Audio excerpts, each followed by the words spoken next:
Hello and welcome back to the Business Note series by CapableCo, where we offer you ideas which might help make your business fitter. Now, today we're going to talk about platforms. Platforms are a relatively new area of study, but they're an old concept which has been used without us really knowing it for a long time.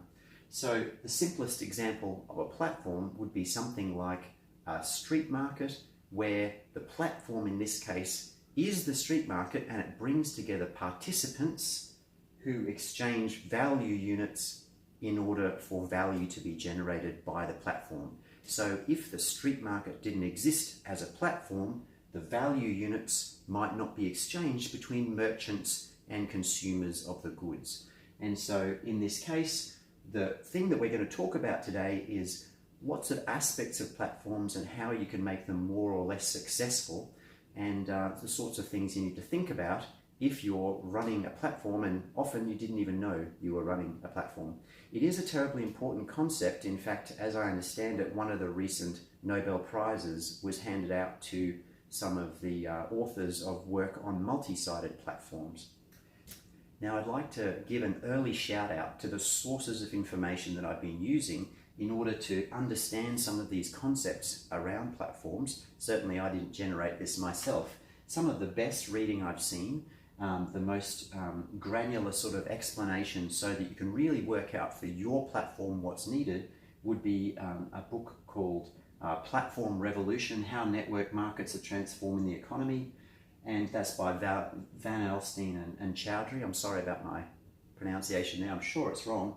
Other books which are really good include Machine Platform Crowd and Matchmakers, The New Economics of Multi-Sided Platforms. Now, all of these are available on Amazon, very easy to find. Please do go and read them.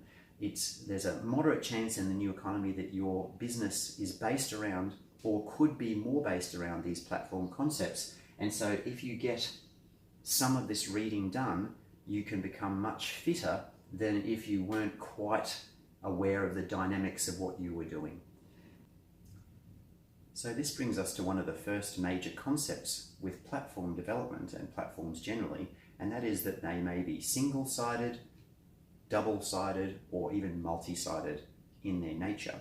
So a simple example of a single-sided network would be something like a telephone or an instant messaging network, where essentially the platform is the network and participants of only one variety engage in transactions on that network, in this case communications. So the value unit in that transaction is communication, and the more people who participate, the more valuable it becomes.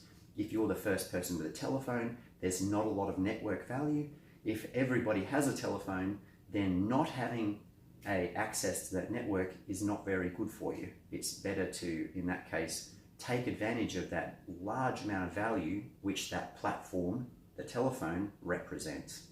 So double-sided platforms, an example of that would be something like Airbnb. So people who have a property which they're not necessarily using 100% of can rent out part or all of that property to someone who's looking to use it. In this case, the value unit which is being exchanged is the property, and of course money goes backwards and forwards, and that's the sort of interaction which is organized by Airbnb. Similarly, Uber has a two-sided network, at least at first glance it's a two-sided network, and so that's called a double-sided network or two-sided network. Now, a more interesting example from my point of view as a healthcare professional is something like a hospital. Now, with a hospital, you'd have to say that was a multi-sided network. So when you start organizing a platform to optimize your hospital, you would start with a core interaction, which might be just a double-sided network. So you might, for example, or even a single-sided network. So for example, you might have an internal directory of doctors so that they might be able to very rapidly contact each other. And you might make sure that the interactions between those doctors are optimized. You might even ask, like an Uber, for feedback about, after you've had an interaction with such a doctor, how was it, and so forth, in terms of a quality control measure. Now, if you look at more complex scenarios in a hospital, Something like an operation might require the organisation of a series of different types of participants. So you have the physical infrastructure that the hospital owns, you have an anaesthetist, a surgeon, the nurses looking after the patient, and of course the patient themselves. So you can see in that case, in order to optimize that value unit and core interaction, that you would be using, you would be talking about a multi-sided platform. So another really important thing to think about is the basic functional breakdown of what your platform might be needing to do. So one of the breakdowns of ways to think about this is breaking it up into pull, facilitate, and matching functions. So pull is all about getting people to the network. Facilitate is all about explaining to the network what it is that your role is. So for example, if it's something like a dating site, you put in your information about what you're looking for and who you are, age, sex, interests, and so forth. That would be facilitating. And matching is all about trying to make sure that when a participant in the network is looking for some value from the network, that there's some sort of easy and appropriate filtering that takes place in order to get the best value exchange between the participants. So it's all about filters and trying to avoid negative experiences. Pulling is more important to some networks than other networks. So some networks are kind of automatically already built. So for example, if you run a hospital and you've already got lots of participants in your so far relatively ill-organized platform, then simply moving them over to a IT system where it's much nicer for them to use than clunky alternative systems which are present in most places shouldn't be a problem. However, some types of network really need help with getting that initial pull of people into the network, and you get chicken and egg effects. So for example, if you develop a new type of communication tool, say a new IM network or something like that, and you want people to message each other using your network, then it's very hard to get the first people into your network if you're offering a service like that, because of course if there's no one on it, why would the first person want to join, etc. Once the network's up and running, then pull is less of an issue.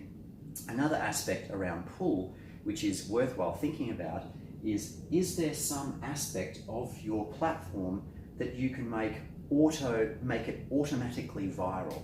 So one of the classic examples of this would be the Hotmail system, where at the bottom of each email sent out by Hotmail, they added on a little line at the bottom saying, sign up now for free email. So whenever you sent an email using the Hotmail network in the 90s, it would append that little thing at the bottom, and we see a little bit of a similar thing with the iPhone now when it sends messages. They've appended this little bit of text which says sign up now for your free email. So the act of using the network advertised the network for free to other people, and that sort of auto virality is terribly important in some circumstances. So if we consider facilitation as one of the functions, you could just think of that as your sign-up form, and of course to some degree that can be all that's needed in some circumstances, but it also butts up against the concept of curation. So for example, if you allow just anybody to sign up as a doctor in your hospital system, you may well run into problems quite quickly where people are getting maltreated. So facilitation is not just as simple as a sign-up form typically, and is something that you really need to pour your soul into in many networks, because what people are joining for is to find often a certain type of person that is in your network to offer them a certain type of service, and so there's complexity there. Matching is terribly important as well. I've given you a couple of examples already, but when there are peculiarities to different types of networks. So dating sites, for example, apparently don't allow the absolutely best looking males to be seen by every female and vice versa, because what happens is that the males, for example, all tend to gravitate to the best looking females, always get turned down and always have a negative experience. And so there's all sorts of weird and wonderful dynamics, which I'm not going to pretend to understand in dating networks by way of example. But matching, you know, if you are looking for a person who's a brain specialist, you need to also make sure that the person you're referring that person to is in the same hospital system, is available, and perhaps even specializes in the type of brain things that you're interested in. So matching is terribly important in order to generate a good interaction between the participants in your network and to generate value. If your matching system is poor, your platform will be of less value. People will gravitate away from it. So the next thing to consider here would be network effects. Now, in a simple single-sided network, such as fax machine networks, it's pretty simple to analyze. The more people who have faxes, the more likely it is that it's a good thing to have a fax machine. Therefore, the more people have faxes, therefore it's the more likely to be a good thing, etc. This positive feedback loop occurs. Now, if you have a double-sided network, a two-sided network, things start to change. So if you look at Uber as an example, every time you get a new Uber driver, you will run into a problem potentially where there are more drivers than there are jobs to be done. And so if you don't balance out the number of jobs with the number of Uber drivers, you have a problem. Now, Uber, of course, has started to address this by doing things like changing the cost of getting an Uber at different types of day or when there are big events on and so forth. And this is not just price gouging on Uber's part. In actual fact, it does pass its money through to the drivers. What it really represents is a attempt to try to manage some of these complex network effects. So if you think about it, within a two-sided network, there's actually 4 different effects you need to consider. You need to consider the effect of increased numbers of drivers on passengers, increased numbers of drivers on drivers. You also need to think about the increased numbers of passengers on other passengers. So for example, if there's an overload of passengers, and you have to think about the increased numbers of passengers on drivers. So it starts to get more complicated, and there are more relationships to optimize the more sidedness there is to your platform. And there's also aspects around curation and so forth that need to be considered, which we kind of partly touched on when we talked about matching. What's the point of creating a platform if it's not to make some revenue? So one of the problems always with platforms is, where is it that the provider of the platform should make their money? And the answer to that is different in every case. As you know, groups like Uber and so forth generate their value from taking a cut of the money which is charged by the Uber driver of the passenger.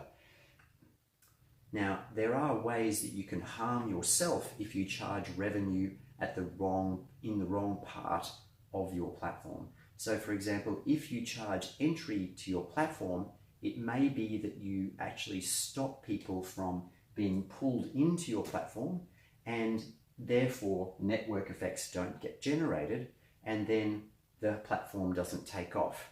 So there are some networks who, for example, have taken this into account and not charged for entry to begin with, and then increase their charging over time.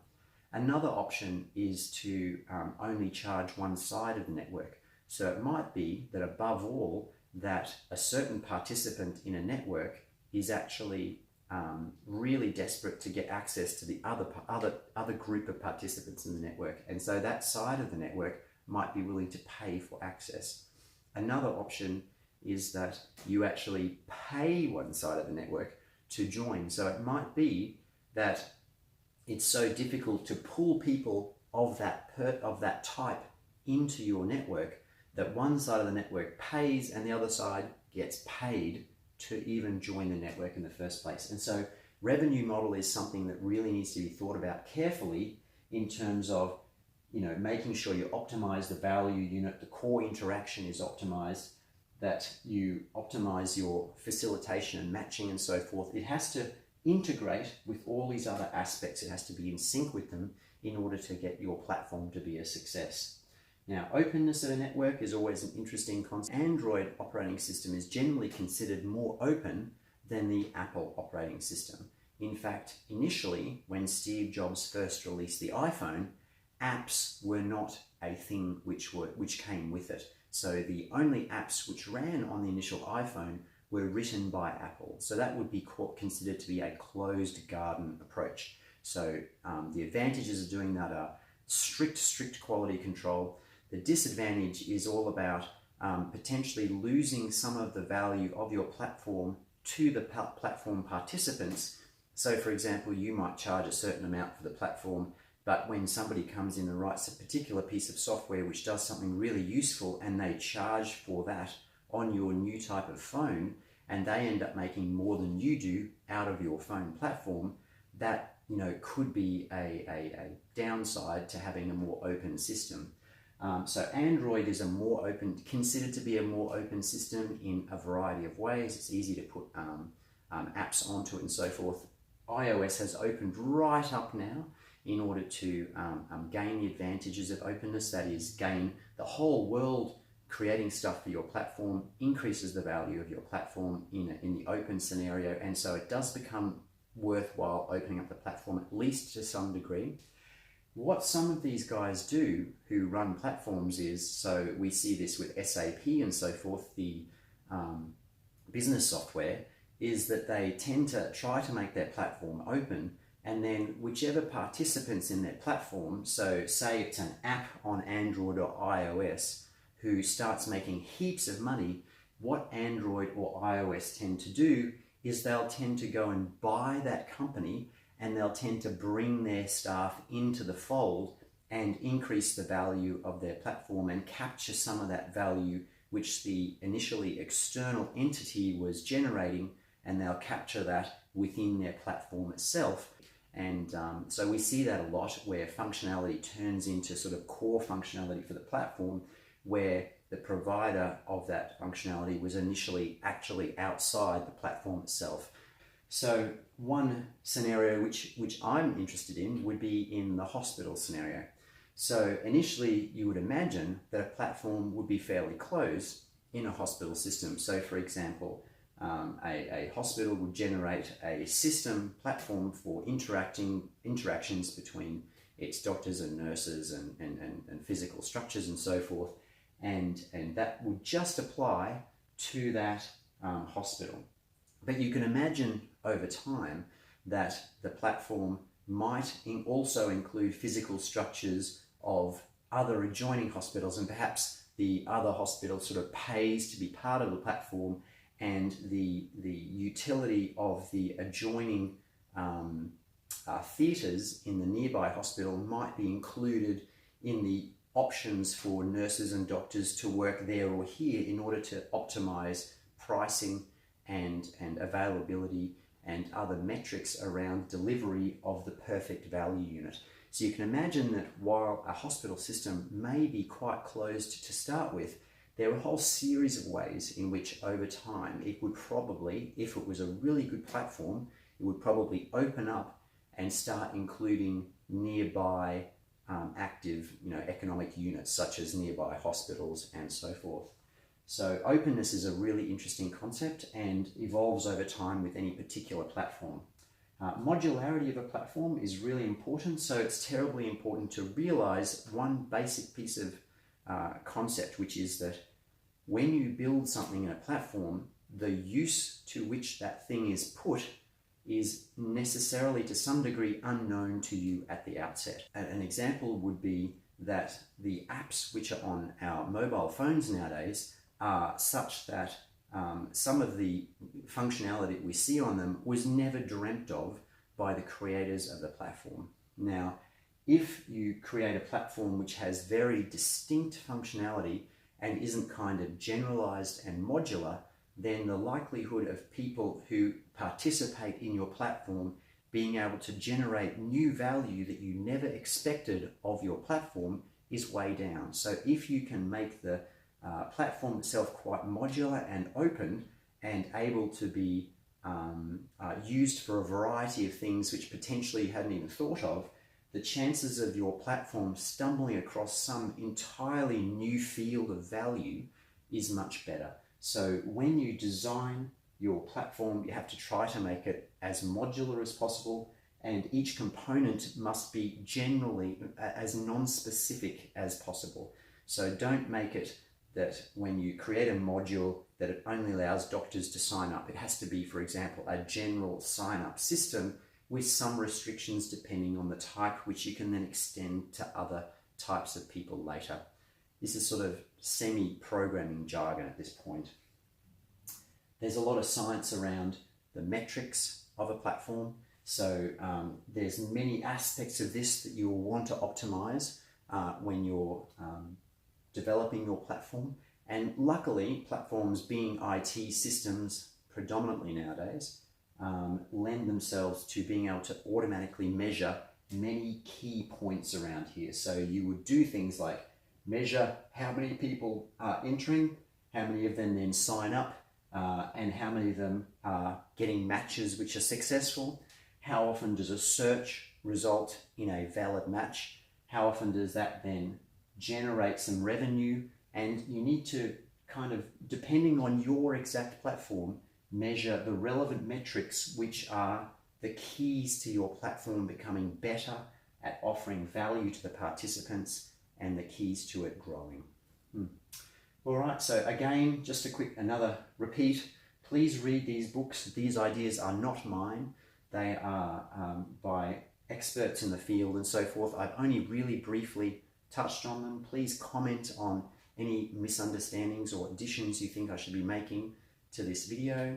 Subscribe and like as you see fit. Thanks for listening.